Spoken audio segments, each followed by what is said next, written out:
Hey everyone, and welcome to another Konoha Reviews. Today we talk about Call of Duty, the first one, the one where it all began. I've been playing all types of World War II shooters again recently, from Brothers in Arms to Medal of Honor, and still had a craving for more. I did a review not too long ago to see if Medal of Honor Frontline still held up today, and I wanted to do the same thing with Call of Duty. After the huge success that was Medal of Honor Allied Assault, the team was split up and 3 newly created teams went their separate ways. Some went to work on Medal of Honor Rising Sun, others on a Vietnam War game, and a particular group on the first Call of Duty. Though Medal of Honor offered a few levels here and there where you were fighting amongst friendly AI, in essence it was still an ego shooter where you would be playing alone. In all wars, this is of course not the case, as the regular soldier finds himself amongst many battle brothers, and the creators wanted to emphasize this in Call of Duty. So the norm with this game was that most of the time you would be fighting with friendly AI near you, and more often than not, quite a few AI. Think 6 to 8, which for the time was a lot. The unique thing too is that the campaign would be played from 3 perspectives: an American, a British, and a Soviet campaign. This could of course potentially offer much more variety in level design than we had seen before, though if you see my Medal of Honor Frontline review, I emphasized there that the variety in that game's levels and locations still holds up today, and it might come as a surprise that I think the levels there are even more varied than in Call of Duty, but we will get to that later. Let's first talk graphics. Call of Duty is of course a newer game than Medal of Honor, and it shows, mostly in the lighting, shadows, and textures of environments. The character models are a little bit weird, and as crazy as it sounds, I still think Frontline's character models are better than the ones in Call of Duty. Especially the helmets of the US soldiers look particularly strange. Enemy variety in terms of skins is also not that high compared to Frontline. It really shows how much they went out of their way in detail and care with Frontline when you see how it puts other more modern games to shame. But of course, it's not the enemy variety that counts, but the action, and I can tell you wholeheartedly that this is a particular point that has been improved greatly. The action in Call of Duty is awesome and buttery smooth with great sound design and gunplay. The weapons feel nice and responsive, and the aim down sight feature was a big highlight for this game back in the day. But this game wanted to up the ante in terms of cinematic blockbuster feeling compared to Medal of Honor, and it did that plentyfold. The first level has you secure the town of St. Mary Glees with your fellow paratroopers, and back in the day, it was some of the most intense and grand scale action we had witnessed. The cool thing was that many regular soldiers would be dropping in and fight beside you. But if you hovered over them, you would see their names, giving them a little bit more of an identity. What's more is that these regular soldiers could actually die during the fights. They would often then be quickly replaced by new AI, but this one would have another name, and so it gave a little bit more weight to fighting with friendly AI.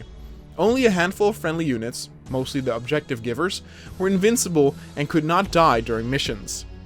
If friendly AI would be shot a couple of times, they would actually start to stumble as they walk, making them an easier target for the enemy. For the time, the amount of corpses you could see laying on the floor was also really incredible. If a particular enemy machine gun nest or well dug in position rained down hell on you and your squad mates, you could see so many bodies piled up once the battle was over. It was really impressive. Just the overall scale was amazing to see, with things happening in the background and explosions being loud and spectacular. It definitely felt like a roller coaster ride, and you would often need a breather after clearing a level.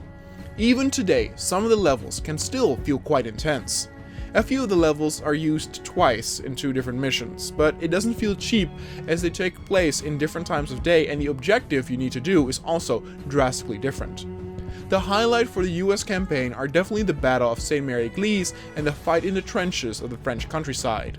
The final 2 missions have you rescue some British POWs, and this is where it tries to mimic a bit more that Medal of Honor aesthetic with fighting through corridors, though here too you have allies fighting on your side.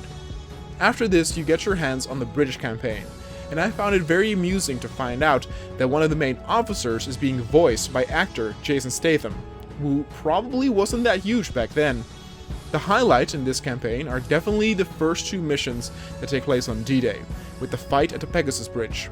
You are accompanied by 12 or so soldiers, and the battle feels pretty epic and intense, with two large forces fighting at opposite sides of the bridge.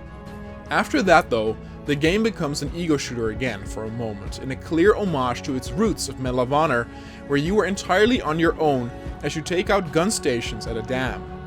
The campaign also ends with a level on a German ship, where you and Captain Price, which lore-wise is of course the granddaddy of the Price we all know and love, but you soon will find you on your own again and have to clear the ship by yourself.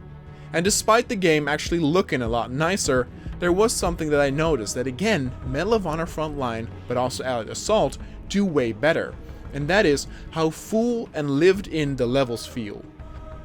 You would be quite amazed of how detailed the levels are in the earlier Medal of Honor games, with rooms being not only filled with furniture like chairs and tables, but also smaller objects like lamps, playing cards, tools, food, documents, and more. It's really incredible if you think about it, as it was not necessary to add all those things as it's just aesthetics, but shows you how much it can add to the atmosphere and believability. Levels in Call of Duty are quite empty and can feel even bland. Usually rooms have a table, a chair, maybe some barrels, and something else, but that's about it. It feels empty and barren, and actually a step back despite technically looking better than Medal of Honor. It comes down to also the variety, since the British campaign first takes place during the D-Day mission as well, giving you a very similar aesthetic as the US campaign. This also goes for the Soviet campaign, where you will be fighting in Stalingrad, Warsaw, and Berlin. But all these cities look the same, whereas in Medal of Honor, clear distinctions were made between German towns, French towns, and Dutch towns. But let's finally talk about the Soviet campaign, since that also has some really cool set pieces. It's not my favorite campaign out of the three. That probably is reserved for the American campaign, but the first two levels of the Soviet campaign are absolutely awesome. They take the approach of having a film be at the base of its inspiration once more, like they did in Medal of Honor, that took Saving Private Ryan, and in Call of Duty they tried to replicate Enemy at the Gates as you and thousands of fellow soldiers cross the Volga River to rush towards the center of Stalingrad. It's a very cool scene that is this game's D-Day, as you and many soldiers storm the hill while being under artillery and machine gun fire. It's cool too that you get some extra objectives here instead of just head towards the other side and be done with it in 2 seconds. Here you need to distract the Germans as a fellow Soviet sniper takes them out. It even touches upon the brutality of the Soviets with them executing their own men who retreated. A nice little detail. The levels that follow after are a bit weaker, I would say, with you fighting in the sewers and in the same looking destroyed urban cities and factories. There's a really intense shootout in a large apartment, which is cool, but the second highlight of the Soviet campaign comes in the form of the tank levels. There are 2 tank levels, where you take control of a tank and it almost feels like you're playing a different game. The levels are very open, and there's so much action going on as you need to keep your guard up not to be ambushed by AT units or enemy tanks. All the trees you can see can be run over, giving a sense of freedom that was rare for its day. It's also very surprising that Call of Duty lost that vehicular combat for such a long time, since the first iteration, and of course also the second, have used this. It's literally in Call of Duty's DNA, so I would like to see more of that. Then it does something really cool at the end of the campaign, which is also a shame that they don't do this anymore. Once you are done with the Soviet campaign and you think the game is over, but then the game throws 3 more levels at you, 1 for each soldier that you controlled in their respective campaign. So you would return once more to your American soldier as he fights with his buddies in the Battle of the Bulge. You return once more to the British Commando as you need to take out a V2 rocket site, and you return once more to the Soviet soldier as they take the battle to the streets of Berlin. It's honestly a really cool addition, and though these levels are very short, being able to easily complete them in less than 10 minutes, it's still a very much appreciated final goodbye to each of these characters you played as. In the end, I have to say that I love Call of Duty's gameplay more than Medal of Honor, since I'm just a sucker for grand scale and epic games where you fight amongst many different soldiers while hell is being fired upon you. In that regard, it still holds up today, with the Battle of D-Day or the crossing of the Volga being still chaotic and epic when experienced now. But presentation-wise, I actually think I discovered that I prefer Medal of Honor in this. There's so much more variety in the levels there, going from Africa to Normandy to Holland and Germany, often in very different levels with drastic different objectives. That is simply not the case here, with many of the levels feeling a bit similar to one another, especially in the Soviet campaign.